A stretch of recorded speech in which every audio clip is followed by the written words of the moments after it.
Village food with Rupsana. আমি সেই রূপসানা আবারও হাজির হলাম প্রত্যেক দিনের মতন দারুণ স্বাদের রুই মাছ আর বেগুনের রেসিপি নিয়ে। আসসালামু আলাইকুম দর্শক বন্ধুরা, আজকেরও দারুণ স্বাদের রেসিপিতে সকলকে জানাই স্বাগত। আজকের আমি রুই মাছ দিয়ে আর বেগুন দিয়ে একটা অসাধারণ রেসিপি বানিয়ে দেখাবো বন্ধুরা, আপনারা দেখতে থাকুন আমি কিভাবে বানাই।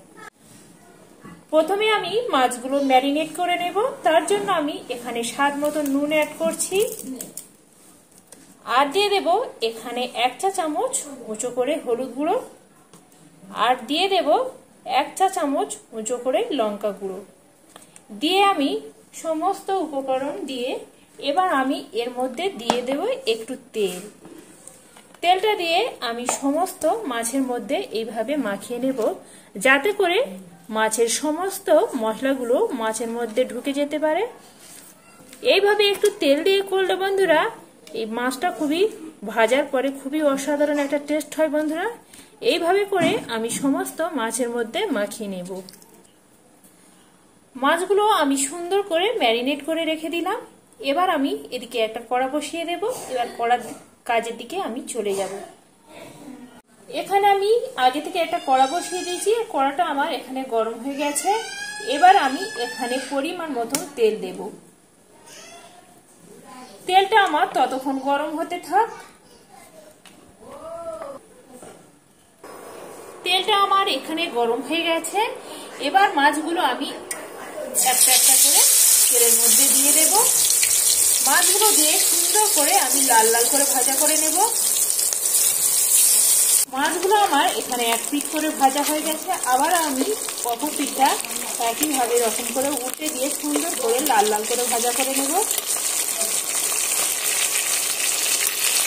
মাছগুলো আমার এখানে সুন্দর করে লাল লাল করে ভাজা হয়ে গেছে। এবার মাছগুলো আমি একটা প্লেটের মধ্যে উঠিয়ে নেব। একই তেলের মধ্যে আগে থেকে যে আমি বেগুনগুলো আমি বেছে রেখেছিলাম, বেগুনগুলো ঠিক আমি এইভাবে করে কেটে নিয়েছি। এবার আমি বেগুনগুলো ভালো করে ভেজে নেব। এখানে আমি অল্প করে একটু নুন দিচ্ছি আর দিয়ে দিচ্ছি অল্প একটু হলুদ গুঁড়ো দিয়ে আমি খুন্তি দিয়ে তেলের সঙ্গে এইভাবে মিশিয়ে নেব। কেটে রাখা বেগুনগুলো এবার আমি তেলের মধ্যে দিয়ে দিলাম। দিয়ে আমি এইভাবে বেগুনগুলো ভালো করে নেড়ে চেড়ে দেবো, যাতে করে নুন আর হলুদটা বেগুনের মধ্যে মিশে যায়। বেগুনগুলো আমি এখানে উল্টে পাল্টে সুন্দর করে লাল লাল করে ভেজে নিয়েছি, যেভাবে বেগুন ভাজা করে থাকে। এইভাবে ভেজে নিলে এই মাছ আর বেগুনের রেসিপিটা খুবই দারুণ সুন্দর হয়, খুবই টেস্টি হয়। এইভাবে হলেও বন্ধুরা আমার মতন একবার বানিয়ে দেখবেন। সে আপনাদের কেমন লাগলো কমেন্ট বক্সে জানাতে একদম ভুলবে না। পাশে থাকা বেল আইকনটি প্রেস করবেন। আমি যখন কোনো এইভাবে নতুন নতুন সহজ সহজ রেসিপি দিয়ে থাকবো সবার আগে নোটিফিকেশন আপনাদের কাছে পৌঁছে যাবে। বেগুনগুলো আমার এখানে ভাজা হয়ে গেছে। এবার আমি বেগুনগুলো একটা প্লেটের মধ্যে উঠিয়ে নেব। আমার মতন সর্ষের তেল অ্যাড করছি। এখানে আমি আর বেশি তেল দেব না, কারণ আমার এখানে বেগুনও ভাজা আর মাছও ভাজা রেডি আছে। তেলটা আমার এখানে গরম হতে থাক।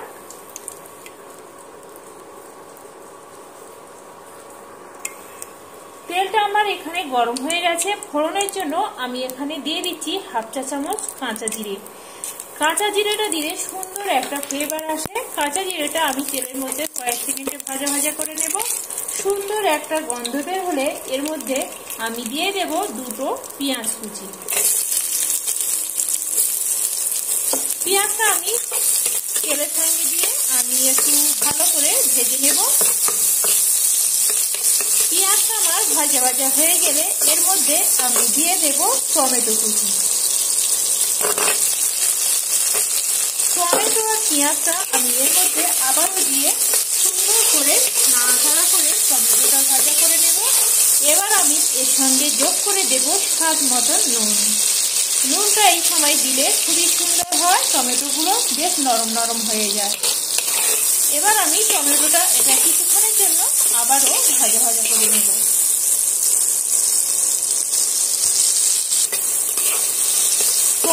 আমার এখানে ভাজা ভাজা হয়ে গেছে। এর সঙ্গে যোগ করে দিচ্ছি দুটো কাঁচা লঙ্কা, আর দিয়ে দেবো এখানে আমি দুটো মিডিয়াম সাইজের আলু আগে থেকে কেটে রেখেছিলাম, সেটা আমি এর মধ্যে দিয়ে দিলাম। দিয়ে আলুটা আমি আবারও টমেটোর সঙ্গে আবারও সুন্দর করে একটু ভেজে নেব।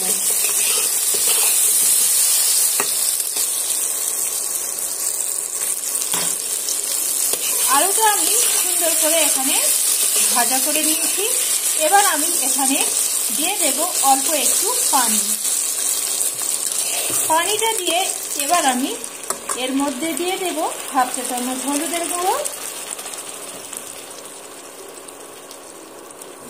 দিয়ে দেব আমি এখানে হাফ চা চামচ জিরে মরিচের গুঁড়ো, আর দেব সবশেষে এখানে 1 চা চামচ কুচো করে একদম আদা রসুন নিয়েছি, সে আদা রসুনটা আমি এর সঙ্গে যোগ করে দিলাম। দিয়ে আমি সমস্ত মশলা একসঙ্গে আবারও আলুর সঙ্গে কিছুক্ষণ ধরে এটা কষিয়ে নেব, যতক্ষণ না পানিটা এইভাবে শুকিয়ে যাচ্ছে। এখানে আমার পানিটা শুকিয়ে গেছে আর আলুটাও অনেক সিদ্ধ হয়ে গেছে। এখানে কাঁচা আদা রসুনের গন্ধটাও চলে গেছে আর সুন্দরভাবে কড়া থেকে তেলও ছেড়ে দিয়েছে। এইভাবে আমি কিছুক্ষণ ধরে কষিয়ে নিচ্ছি। কষিয়ে নেওয়ার পরে আবারও আমি এখানে অল্প একটু পানি দেব। এইভাবে আমি অল্প অল্প করে একটু পানি দেব আর আলুটা সুন্দর করে কষিয়ে নেব। এই আলুটা যত সুন্দর করে কষানো হবে, মশলাগুলো যত সুন্দর করে কষানো হবে, রেসিপির স্বাদ দ্বিগুণ বেড়ে যাবে বন্ধুরা। শুধু আমার রেসিপিতে বলে নয়, প্রত্যেক রেসিপিতে। এবার আমি একটা ঢাকা চাপা দিয়ে দেব। এবার আমি এখানে ঢাকাটা তুলে নিচ্ছি। এটা আমার সুন্দর করে কষানো হয়ে গেছে, পানিটা আমার শুকিয়ে গেছে। এবার আমি আগে থেকে যে বেগুনগুলো আমি তুলে রেখেছিলাম ভেজে, বেগুনগুলো আমি আলুর মধ্যে দিয়ে দিলাম। দিয়ে আবারও এটা কিছুক্ষণের জন্য কষিয়ে নেব, যাতে সমস্ত মশলাটা বেগুনের মধ্যে ঢুকে যেতে পারে। তবে এটা একদম হালকা হাতে অল্প অল্প করে নেড়ে চেড়ে নিতে হবে। আজকের আমি এটা কাঁচা লঙ্কা দিয়ে করলাম। এই রেসিপিটা আশা করি প্রত্যেক বন্ধুদের কাছে ভালো লাগবে। ভালো লাগলে প্লিজ একটা লাইক করবে আর বন্ধু বান্ধবদের সঙ্গে বেশি বেশি করে শেয়ার করে নেবে। এইভাবে আমি এটা কিছুক্ষণের জন্য আবারও কষিয়ে নেব।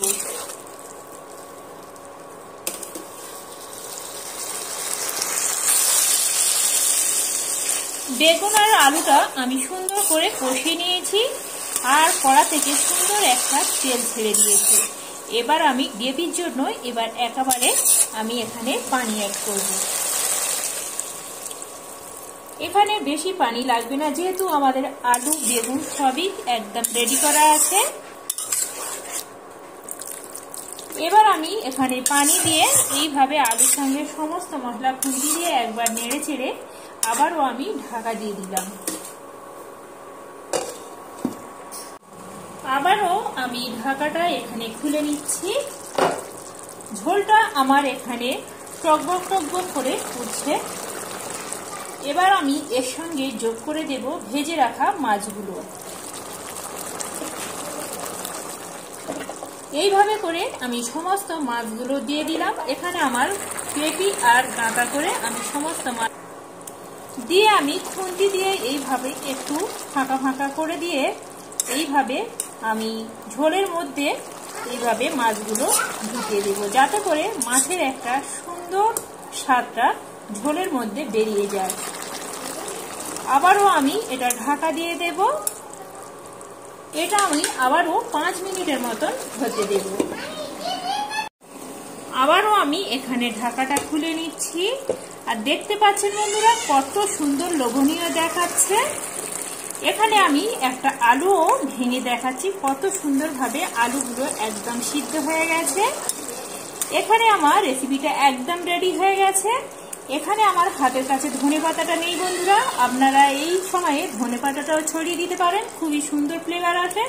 তার জন্য আমি এখানে জিরে মরিচের গুঁড়ো আরেকটু এখানে অ্যাড করে দিলাম। এবার আমি এখানে পরিবেশন করে দেখাচ্ছি বন্ধুরা।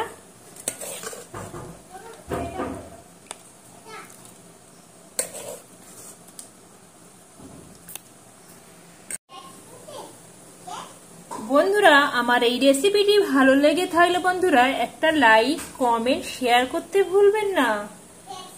আমার নতুন নতুন ভিডিও পেতে গেলে চ্যানেলটি সাবস্ক্রাইব করবেন বন্ধুরা, প্লিজ বন্ধুরা প্লিজ।